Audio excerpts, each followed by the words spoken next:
Coffee offering and ritual in the Ottoman Palace. The Turks' acquaintance with coffee began with the conquest of Egypt by Yavuz Sultan Süleyman in 1517. Coffee beans arriving from Yemen to Istanbul were transported to inns in sacks, and from there, as Turkish coffee, met with those waiting to drink it. During the reign of Sultan Süleyman the Magnificent, coffee was officially accepted as a ceremonial drink in the Topkapi Palace for the first time. Because coffee was a beverage that provided pleasure, relieved fatigue, and facilitated digestion when consumed, it was quickly embraced by the palace inhabitants. Eventually, during the reign of Sultan Süleyman, coffee took its place in the Ottoman Palace protocol. As a means of demonstrating respect for esteemed guests, high-ranking state officials, and honored visitors in the palace, coffee was ceremoniously served starting from the highest-ranking guest without any disrespect to others in a procession. Over time,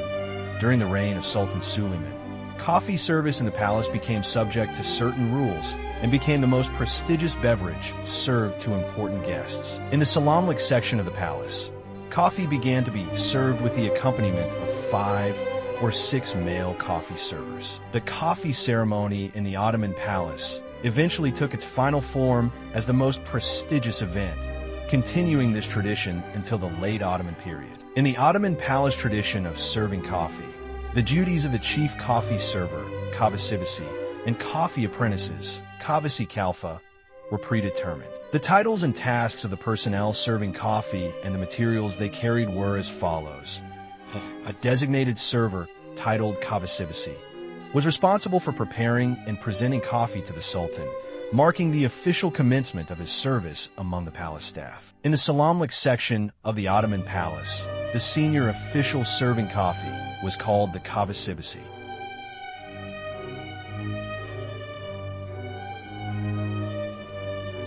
The Kahvecibaşı, as the primary figure, would discreetly direct the coffee apprentices as they served coffee in order of precedence. The Marasa staff held by the Kahvecibaşı was considered his distinctive symbol. The most notable feature was the gold-embroidered kaftan worn by the Kahvecibaşı and the Marasa belt buckle encircling his waist. The assistants alongside the Kahvecibaşı were titled Kahveci Kalfa. The first assistant carried an incense burner, Bohurden, to circulate pleasant scents among the guests. The second assistant carried a container of rose water, Galab, to sprinkle onto the hands of the guests. The third assistant carried a tray of jam. In the 16th century, Turkish coffee was served with jam. It was a palace tradition to offer jam before coffee to alleviate the bitterness of the coffee.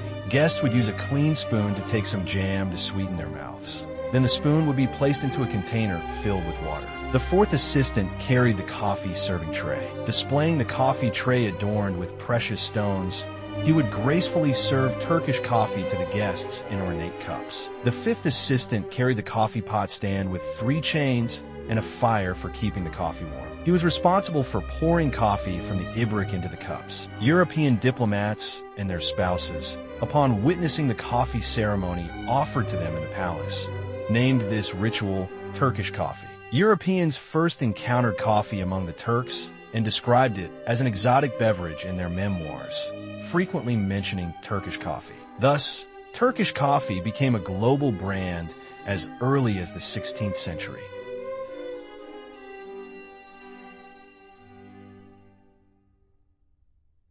The Beta New Inn, where we currently are, was constructed in 1671. Originally known as Emin Inn, it was later named Tommy's Inn, Weaver's Inn, and New Inn over time. Tommy's Inn, where coffee was first roasted and ground for sale during the Ottoman era, also meant a place selling roasted and ground coffee. This special inn in Tahtakali was renamed Beta New Inn and stepped into a new era while preserving its historical texture in 2019. Since its construction, Beta New Inn has greatly contributed to the promotion of Turkish coffee. It continues to meticulously uphold its mission from 352 years ago. The oven where coffee was first roasted in history is located within Beta New Inn. The story of coffee, a pleasure drink gifted by the Turks to the whole world, began here and still continues here. In commemoration of the opening of the first coffee house in Istanbul in 1554, The event, a journey through history with the Grand Turkish Coffee Ceremony